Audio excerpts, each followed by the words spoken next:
Hello friends, today we are going to discuss about relative pronoun part second. Part first हमने पहले discuss किया जिसमें who, हुम और हुस के बारे में पढ़ा है. आज हम शेष रहे रिलेटिव प्रोनाउन को यहाँ डिस्कस कर लेते हैं. हाँ, उसको नहीं देखा है तो मैं डिस्क्रिप्शन बॉक्स में उसका लिंक दे रहा हूँ, आप वहां से वापस वीडियो अवश्य पहले वो देख लें ताकि आपको और चीजें अच्छी तरह से क्लियर हो जाएगी. आज हम विच के बारे में पढ़ते हैं. विच का मतलब होता है जो, हिंदी में मीनिंग क्या होता है जो, और ये काम करता है सिलेक्शन के लिए. बहुत सारी चीजें पढ़ी है, इसके बारे में मैं पहले आपको समझा चुका हूँ. WH वर्ड के बारे जब वीडियो बनाया था उस WH वर्ड में मैं ये सब चीजें बता चुका हूँ. और इसका सिलेक्शन में यूज होता है और पर्सन के अलावा थिंग्स है, एनिमल है, उनके लिए ये यूज किया जाता है और सब्जेक्ट ऑब्जेक्ट दोनों में यूज होता है. आइए हम इसके बारे में एग्जाम्पल देख लेते हैं. अगर फिल इन द ब्लैंक्स वाला अगर क्वेश्चन पुट अप होता है तो उसमें क्या होगा, पूर्व पद दिया हुआ होगा. पूर्व पद अगर पर्सन के अलावा जो भी होगा, चाहे पर्सन के अलावा, और यहाँ पर खालिस्तान होगी और यहाँ पर या तो वर्ब होगी या सब्जेक्ट होगा, कोई भी हो. लेकिन पर्सन के अलावा यहाँ पूर्व पद हो तो यहाँ पर विच का भी प्रयोग किया जा सकता है, और सिलेक्शन के अलावा है तो यहाँ दैट का प्रयोग किया जा सकता है. यानी विच और दैट का एक दूसरे के स्थान पर प्रयोग किया जा सकता है. कुछ कंडीशन से शर्तें हैं जिसमें केवल दैट का यूज किया जाता है, वो मैं आगे दैट में बता रहा हूं. अब इसका जैसे देखिए, give me the pen. Pen क्या है, पूर्व पद क्या है, पेन आ रहा है पूर्व पद में थिंग से. अब उसके बाद में इज ऑन द टेबल, मुझे वह पेन दीजिए जो कहां पड़ी है, टेबल पर पड़ी है. अब टेबल पर जो पेन पड़ी है, सिलेक्शन पेन और भी कहीं पड़ी होगी, लेकिन जो टेबल पर पड़ी है तो यहां पर वो डायरेक्ट इंडिकेटिंग हो रहा है. तो यहाँ पर वस्तु है, यहाँ पर एंटीसीडेंट के रूप में, तो विच भी आ सकता है और नाउन का भी प्रयोग इसके स्थान पर किया जा सकता है. उसके बाद में जैसे द बुक, अब यहाँ पर ये सीधी वर्ब आई थी, यहाँ पर ये सब्जेक्ट आ रहा है, इधर आ रहा है जो है वो वस्तु है. अब यहां पर थिंग्स है और इधर सब्जेक्ट आ रहा है तो यहां क्या आएगा, विच आएगा. क्या आएगा, विच आएगा. तो the book which you gave me very inspiring, वो बुक जो आपने मुझे दी थी वो बहुत ही प्रेरणादायक है. तो ये हुई इसकी प्रोनाउन की बात, विच की बात. अब विच को आप और अच्छी तरह से कैसे समझ सकते हो, इसको भी आप देख लीजिए कि इसको जोड़ने और तोड़ने की भी बात है.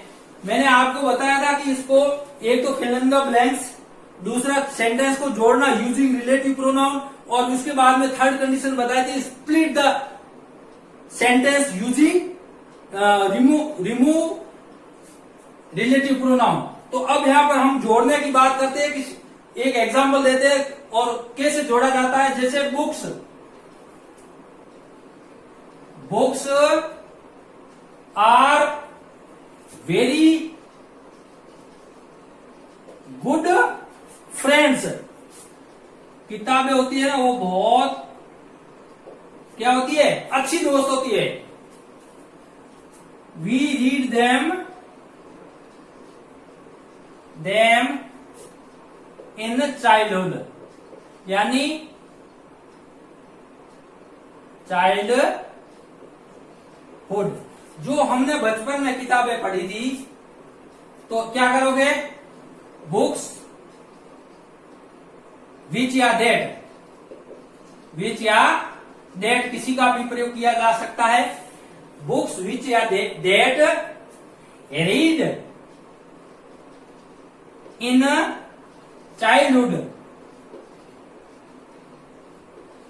Childhood are very good friends, are very good friends. देखिए मित्रों, इस प्रकार से सेंटेंस को हमें जोड़ना है. अब इस सेंटेंस को अलग करना है तो क्या करना पड़ता है, हमने इसका क्या किया, वी की जगह हमने क्या किया, बार बार सब्जेक्ट को लिखने की जरूरत नहीं है. Books which that we read, that we, यहां पर वी जरूर आएगा, we read in childhood are very good friends. इस प्रकार से सेंटेंस को जोड़ना। अब उसके बाद में दूसरा है एज। अब एज का मतलब होता है जो, जैसा या जैसी। अब ये सब्जेक्ट और ऑब्जेक्ट दोनों में यूज होता है और सभी प्रकार के नाउन के लिए ये यूज होता है। इसमें वो नहीं है कि लिविंग और नॉन लिविंग या थिंग्स वगैरह, ऐसा कुछ नहीं है, सबके लिए एज का प्रयोग। इसकी कंडीशन यही है कि ये सच के साथ यूज होता है, इतना थोड़ा सा ध्यान रखना। अब इसका एग्जांपल देख लेते हैं। पहले तो फिल इन द ब्लैंक्स, पहली कंडीशन जिसमें सवाल पूछा जाता है, पहले सच होगा, फिर पूर्व पद होगा, एंटीसीडेंट होगा, फिर उसके बाद में एज का यूज यहां किया जाएगा और उसके बाद में वर्ब होगी दूसरा। और जब यहाँ वर्ब यूज होगी तो यह सब्जेक्ट के रूप में होगा। सच, एंटीसीडेंट और एज का प्रयोग उस समय होगा जब यहां पर सब्जेक्ट होगा, दोनों कंडीशन में। एग्जाम्पल देख लेते हैं। Such book, books you read, such book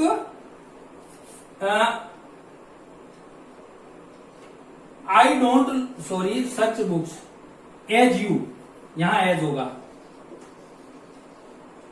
as you read are very are worth reading. यहां पर देखो ये पूर्व पद, ये सच, ये पूर्व पद और यहां पर सब्जेक्ट आया है तो यहां पर ये एज आएगा। उसके बाद में देखिए I don't know, I don't like such students, मैं इस प्रकार के विद्यार्थियों को पसंद नहीं करता। एज टेल लाइज, जो कि झूठ बोलते हैं। उसके बाद में देखिए अब इस प्रकार के सेंटेंस जो एज से जुड़े हुए हो, इसको भी आप है जो क्या है, जोड़ सकते हो, तोड़ सकते हो। तो सेकंड कंडीशन और थर्ड कंडीशन जो एग्जाम में पूछी जाती है उसको भी अपन देख लेते हैं। तो वाक्य लेते हैं, जैसे सच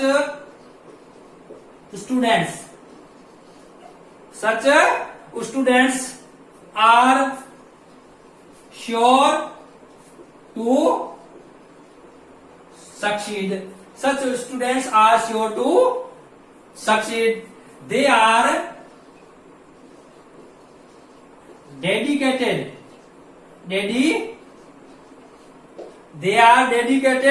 to their studies,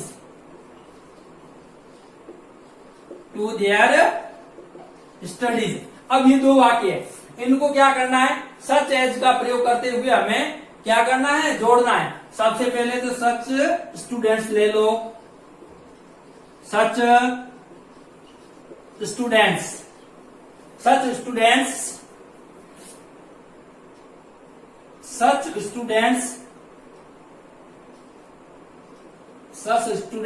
as are dedicated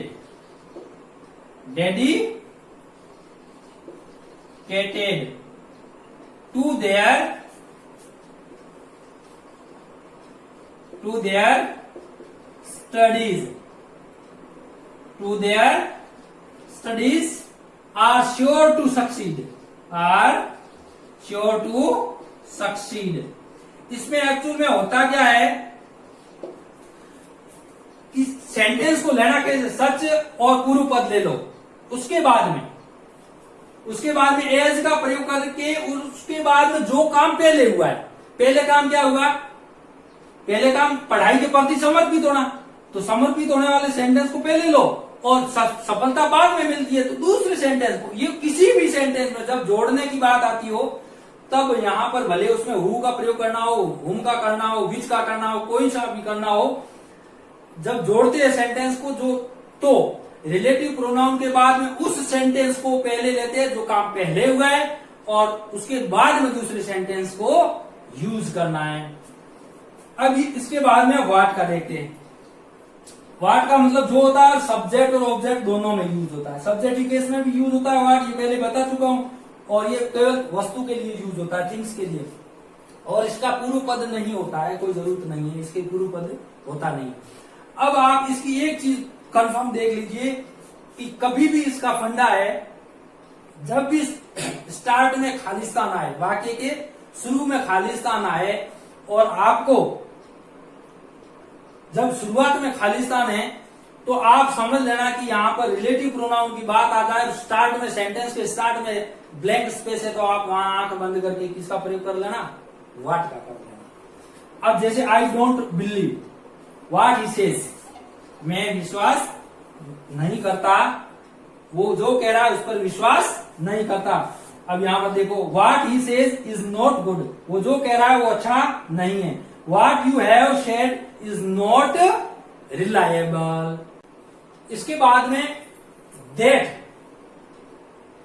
अब मैंने बताया कि विच और के स्थान पर दैट का और दैट के स्थान पर विच का प्रयोग किया जा सकता है जब पूर्व पद क्या हो, पूर्व पद यहां पर एंटीसीडेंट जो होगा वो क्या हो, वस्तु हो, और उसके बाद में यहां रिलेटिव प्रोनाउन हो और यहां पर सब्जेक्ट आए या वर्ब से स्टार्ट हो। तो जब यहां वस्तु है एंटीसीडेंट के रूप में, पूर्व पद के रूप में, तो यहां पर विच का प्रयोग किया जा सकता है और डेट का भी प्रयोग किया जा सकता है। लेकिन 5 कंडीशन ऐसी है जिसमें केवल कुछ परिस्थितियां ऐसी है जिसमें केवल और केवल किसका प्रयोग किया जा सकता है, डेट का यूज किया जा सकता है। मीनिंग देखिए, डेट का मतलब जो होता है इसमें कोई सिलेक्शन का, विच की तरह सिलेक्शन का भाव नहीं होता है। पर्सन के अलावा डेट का यूज होता है और सब्जेक्ट और ऑब्जेक्ट दोनों में यूज होता है। अब जो कुछ परिस्थितियां जो मैं बता रहा था कि जब वो पूर्व पद में सुपरलेटिव डिग्री का यूज हुआ हो, किसका, सुपरलेटिव डिग्री का, जैसे गुड, बेटर और बेस्ट, बेस्ट सुपरलेटिव, जैसे टॉल, टॉलर और टॉलेस्ट, ये मैं डिग्री में एडजेक्टिव में इसकी अलग से बात करूंगा।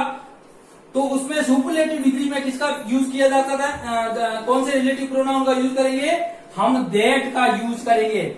उसके बाद में ऑल, द सेम और ओनली, अगर इन शब्दों का पूर्व पद में यूज हुआ है तो बाद में आरपी रिलेटिव प्रोनाउन के रूप में दैट का यूज करेंगे। तीसरी कंडीशन है इनडेफिनेट प्रोनाउन। याद होगा आप लोगों को, पिछला वीडियो आपने देखा होगा, इनडेफिनेट प्रोनाउन कौन कौन से जो मैंने ट्रिक के माध्यम से समझाए थे, everything, everyone, everybody, someone, something, somebody, वो जो indefinite pronoun, no one, nobody, आपको याद आ गया होगा। अब इनके साथ में जब ये पूर्व पद में होंगे तो उसके बाद में आने वाला रिलेटिव प्रोनाउन होगा वो कौन सा होगा, दैट। उसके बाद में अगली कंडीशन है हु तथा व्हाट के साथ में हमेशा दैट रिलेटिव प्रोनाउन का ही यूज किया जाएगा। और लास्ट कंडीशन ये है कि जब पूर्व पद के रूप में आप यूं कह सकते हैं कि एनिमल और पर्सन दोनों का यूज हो जाए तो उनके साथ में आरपी के रूप में यानी रिलेटिव प्रोनाउन के रूप में दैट का यूज करेंगे। अब अपना एग्जांपल समझते हैं ताकि और चीज अच्छी तरह से क्लियर हो जाए। She is one of the best mother, वह उन माताओं में से सबसे बेस्ट मदर है। दैट या रिलेटिव प्रोनाउन क्या आएगा, क्योंकि यहां पर बेस्ट आया है और बेस्ट की वजह से यहां पर रिलेटिव प्रोनाउन कौन सा आएगा, that. That has ever lived. अब अगली बात ऑल, अब इस ऑल की वजह से यहां क्या आएगा, दैट आएगा। All that glitters is not gold, वो जो सब चमकते हैं सब गोल्ड नहीं होता। हर वस्तु चमकने वाली प्रत्येक वस्तु गोल्ड नहीं होती है।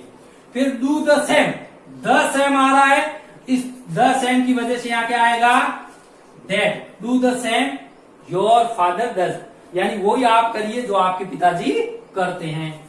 ओनली ही, अब ये ओनली जो आ रहा है केवल वह, दैट जो कि क्या कर रहा है, bears the burden knows its weight, केवल वही जान सकता है। कौन, भार को वही जान सकता है जो भार को ढोता हो, सहन करता हो। अब ये देखो यहाँ इनडेफिनेट प्रोनाउन आ गया एवरीथिंग, तो एवरीथिंग के बाद में दैट का प्रयोग होगा, everything that you she is mine. अब यहाँ पर विच का प्रयोग करोगे तो गलत हो जाएगा, क्योंकि ये कुछ कंडीशन है, परिस्थितियां ऐसी है जिसके साथ सिर्फ दैट का यूज किया जाता है। Is there anybody, anybody indefinite pronoun है तो यहाँ पर रिलेटिव प्रोनाउन के रूप में दैट का यूज करेंगे।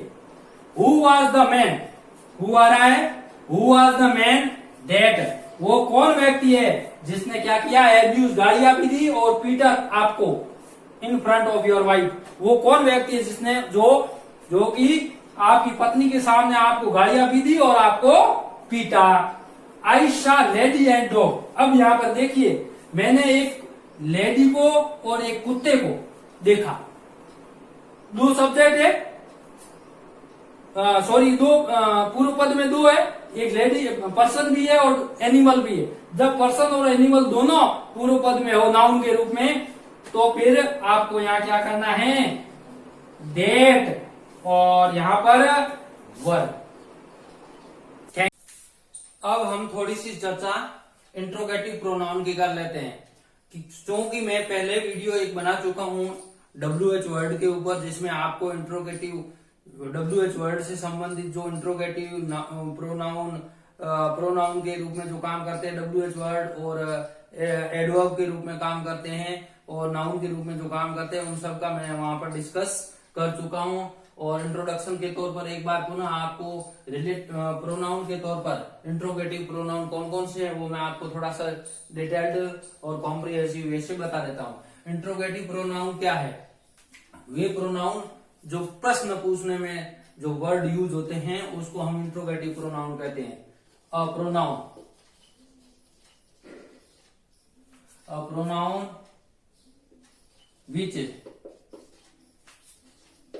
which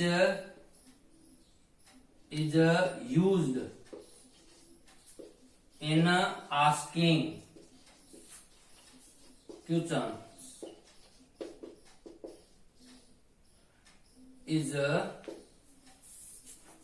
is called interrogative pronoun. यानी ऐसे हिंदी में भी यूं लिख सकते हैं कि ऐसे WH वर्ड, ऐसे WH वर्ड जो नाउन के स्थान पर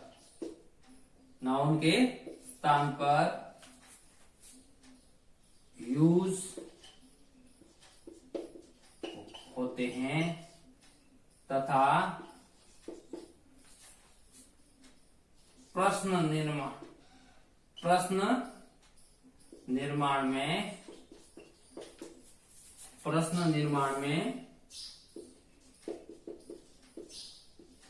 उपयोग होते हैं, उन्हें हम क्या कहते हैं, इंट्रोगेटिव प्रोनाउन कहते हैं। अब ये इंट्रोगेटिव प्रोनाउन कौन कौन से जैसे हुए, मैं पहले बता चुका हूं कि इंट्रोगेटिव प्रोनाउन और रिलेटिव प्रोनाउन में क्या फर्क है। रिलेटिव प्रोनाउन होते हैं वो कंजक्शन का काम करते हैं, वो दो सेंटेंस को जोड़ने का काम करते हैं, और उसके बाद में अंत में उसमें फुल स्टॉप लगाया जाता है। जबकि इंट्रोगेटिव जो प्रोनाउन है ये सेंटेंस के स्टार्ट में आते हैं और एंड में क्वेश्चन मार्क लगता है। तो देखिए जैसे हु प्ले क्रिकेट। अब यहां क्रिकेट कौन खेलता है, हु प्लेज क्रिकेट। अब यहां पर यहां इंट्रोगेटिव साइन आया और यहां WH वर्ड, इस बात का ध्यान रखना है। उसके बाद में होम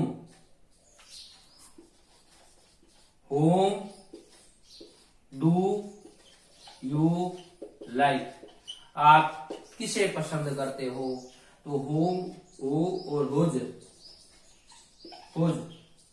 अब हुज एडजेक्टिव भी है और प्रोनाउन भी है। Whose house is this. अब देखो हुज के साथ में जब एक नाउन यूज होता है तो ये एडजेक्टिव का काम, यहाँ हाउस है जो नाउन है तो यहां पर ये क्या है, एडजेक्टिव है।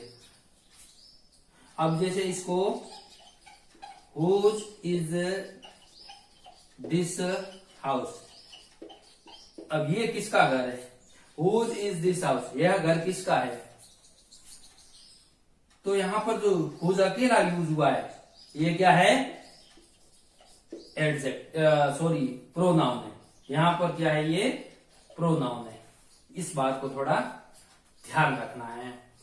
एक और सेंटेंस,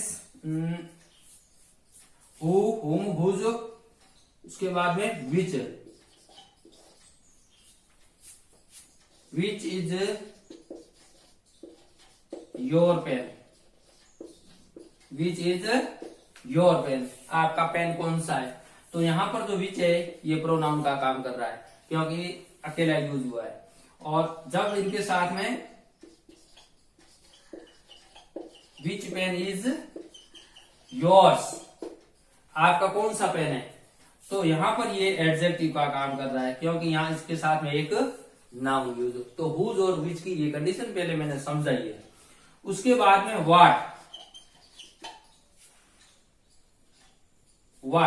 वाट भी प्रोनाउन का काम करता है। एग्जाम्पल देख लीजिए, what happened there, what happened there, यहां वाट सब्जेक्ट का काम कर रहा है तो वाट क्या है, यहां पर प्रोनाउन है। थोड़ा सा इस बात का विशेष ध्यान रखना है। Thank you for watching video.